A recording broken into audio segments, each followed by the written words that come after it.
ఈరోజు మనం మాట్లాడుకోబోయే టాపిక్ ప్రపంచంలో ఏ వ్యవస్థాపకుడినైనా వణికించే నిజం.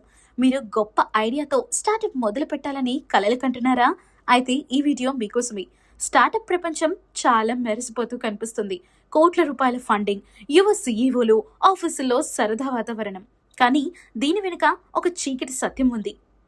ప్రారంభించిన ప్రతి 100 స్టార్టప్లలో దాదాపు 95% విఫలమవుతాయి. స్టార్టప్ ప్రపంచం గురించి మనం తరచుగా వినేది విజయగాథలు మాత్రమే. Zuckerberg, Elon Musk, Jeff Bezos. కానీ తెర వెనుక దాగి ఉన్న ఒక చేతు నిజం ఉంది. వ్యవస్థాపకత అనేది అపారమైన వైఫల్యం రేటుతో కూడిన ఒక ఆట. ప్రారంభించిన ప్రతి 100 స్టార్టప్లలో కేవలం 5 మాత్రమే విజయం సాధిస్తున్నాయి. అంటే 95% స్టార్టప్లు తమ ప్రయాణాన్ని మధ్యలోనే ముగిస్తున్నాయి. ఈరోజు ఈ షాకింగ్ వైఫల్యానికి కారణమవుతున్న 5 కీలకమైన లోపాలను విశ్లేషిద్దాం.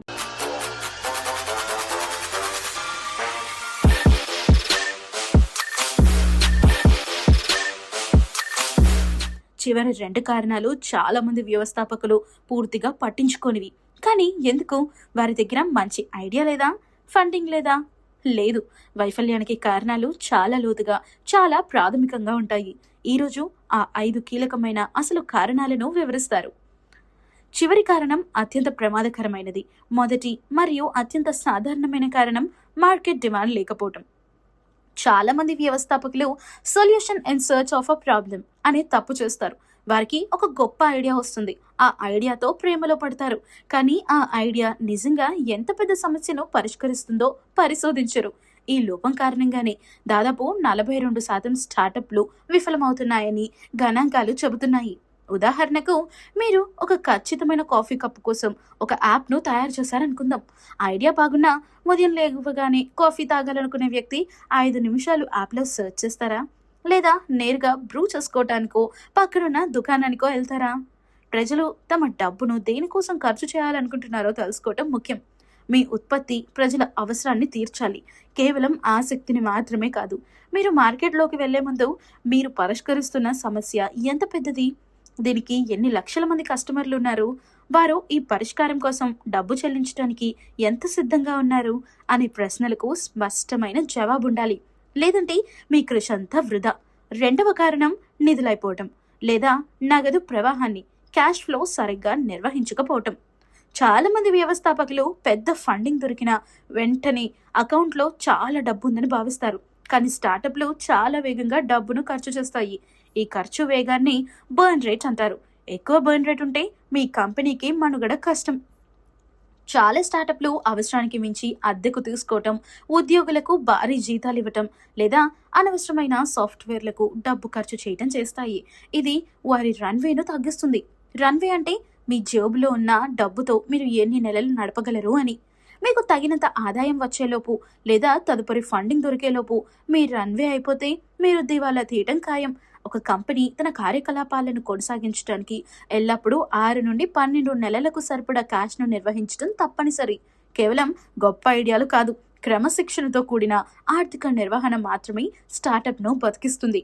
3వ కీలకమైన వైఫల్య కారణం బలహీనమైన లేదా విభేదాలున్న టీం. ఒక స్టార్టప్ విజయానికి కో-ఫౌండర్ల మధ్య ఉన్న సంబంధం చాలా ముఖ్యం. చాలా మంది స్నేహితులతో స్టార్టప్ మొదలు పెడతారు. కానీ డబ్బు లేదా అధికారం విషయానికి వచ్చేసరికి టీం విడిపోతుంది. దాదాపు 23% వైఫల్యాలకు ఈ టీం విభేదాలే కారణం. మీ టీంలో మీకు భిన్నమైన నైపుణ్యాలు అంటే స్కిల్స్ ఉన్నవారు ఉండాలి. మీకు కోడింగ్ వస్తే మీ భాగస్వామికి మార్కెటింగ్ లేదా సేల్స్ రావాలి. అంతేకాకుండా సమస్యలు వచ్చినప్పుడు విమర్శలను వ్యక్తిగతంగా తీసుకోకుండా పరిష్కారం వైపు దృష్టి సారించగలిగితే విశ్వాసం టీంలో ఉండాలి. ఇక వ్యవస్థాపకత ఒత్తిడితో కూడుకున్నది. అలానే టీం లీడర్లు ఒకరినొకరు విశ్వసించకపోతే ఆ ఒత్తిడికి స్టార్టప్ తట్టుకోలేదు. పోటీ గురించి అబద్ధం మరియు పేలవమైన ధర నిర్ణయం అంటే ప్రైజింగ్.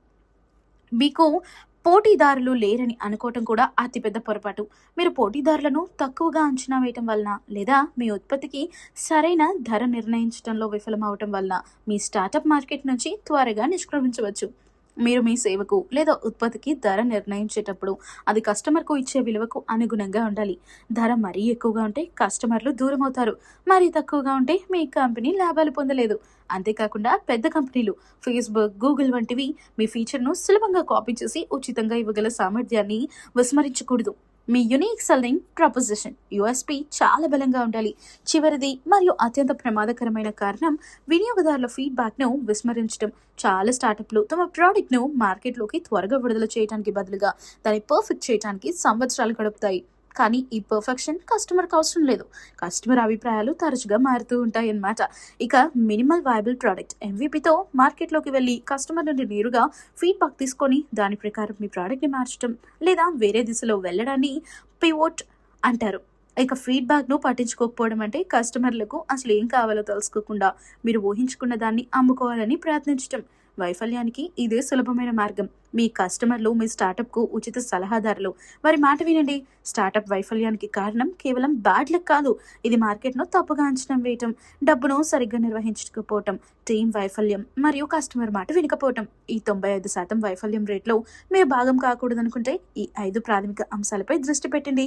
మీరు స్టార్టప్ ప్రపంచంలోకి అడుగు పెడుతున్నట్లయితే మీ కలలను వదులుకోకండి. మీ జ్ఞానంతో మీరు విజయం వైపు వేసే ప్రతి అడుగును మరింత పటిష్టం చేసుకోగలరు. ఈ వీడియో మీకు నచ్చితే లైక్ చేసి మీ ఫ్రెండ్స్కి షేర్ చేయండి. మీ ఆలోచనలు కామెంట్లో పంచుకోండి.